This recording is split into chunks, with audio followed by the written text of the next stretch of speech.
So the first item we'll be needing is the material we use in making the trouser, and then the lining or the pocketing we use for the trouser as well to make inside of the trouser. And then we need a bias, whichever of the color you want. And then we need a paper stay to interface the lining to give it a bit thickness. One important thing about making your own foreign waistband is the fact that you can be able to make the design you want. And then lastly, we'll be needing a cloth gum so as to make the top part of the waistband. So stay with me closely as I put you through how to make your own foreign waistband from the beginning till the end. You mark 1.5 inch and then divide it into 2. And then the length of this cloth gum is gotten from the measurement you take on the waist, like after putting the waistband. The next thing, you would make sure you interface the lining you use for the trouser with the paper gum or the pocketing you use for the trouser, and then you gum it properly and make sure it's lying down flat. So you bend the pocketing that you've just interfaced and make sure it's lying down flat.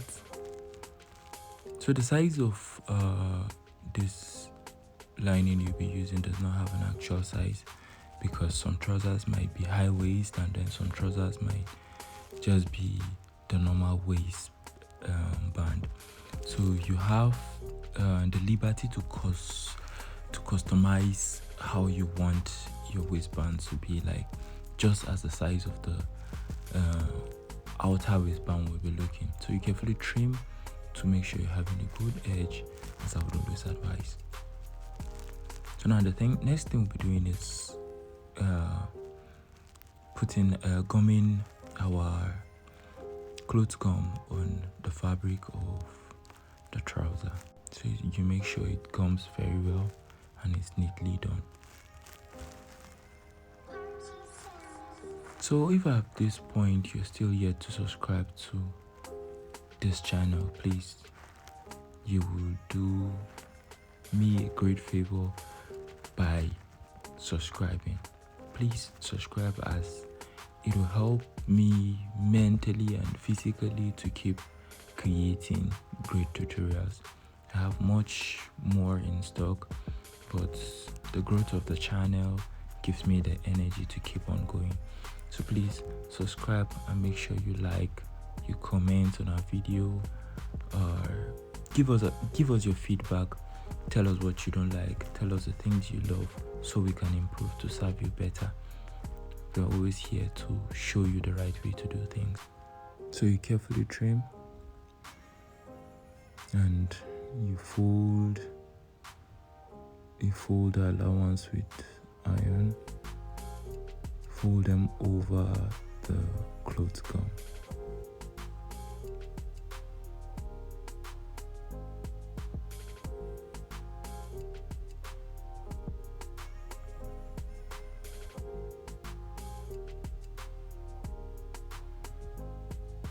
Okay, so after this, just check.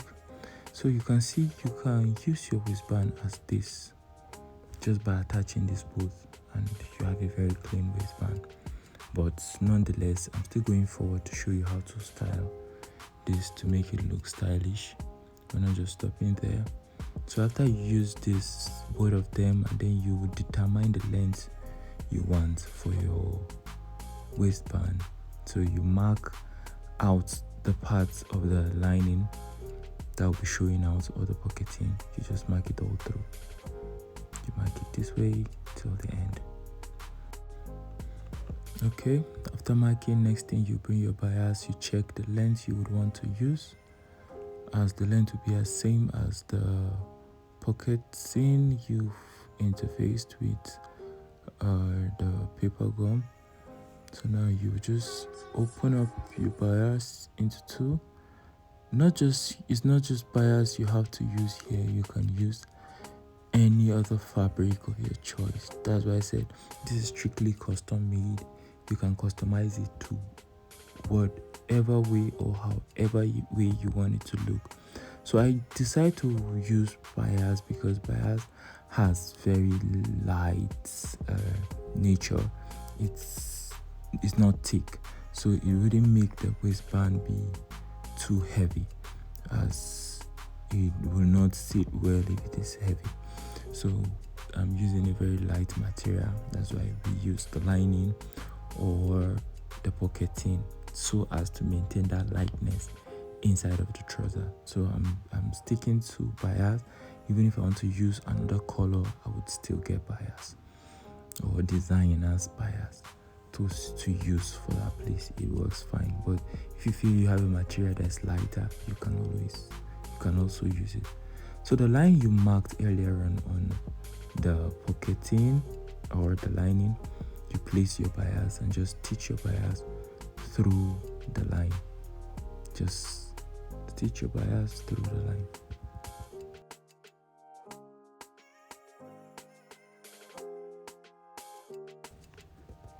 So after you stitched the bias, you take the piece that you have interfaced with the clothes gum. So you place it on top of the bias, just align the bias to show very little, not even up to 0.25 outside. Then you stitch. As you can see, this is pure class, luxury, and completely custom made. So you can just customize your waistband to how you want it to look without you having that worries of, I'm not going to get the color I want, or I'm not going to get the design I want.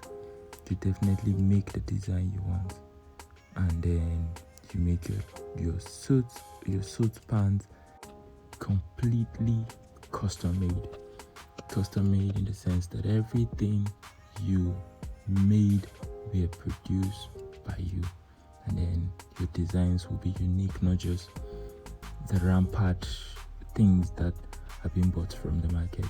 So give your work class and standard by making your own foreign waistband that suits your design, that suits what you want to make. So you can see how classic it is. Please let me know in the comment section if you'll be trying this on your next pants making, and then just see how lovely it looks inside of the trouser. I'm happy you stayed till the end, and I know you've learned a great thing today. So for more information and new knowledge, just click on the video displaying on the screen to watch more, or check our description. Thank you.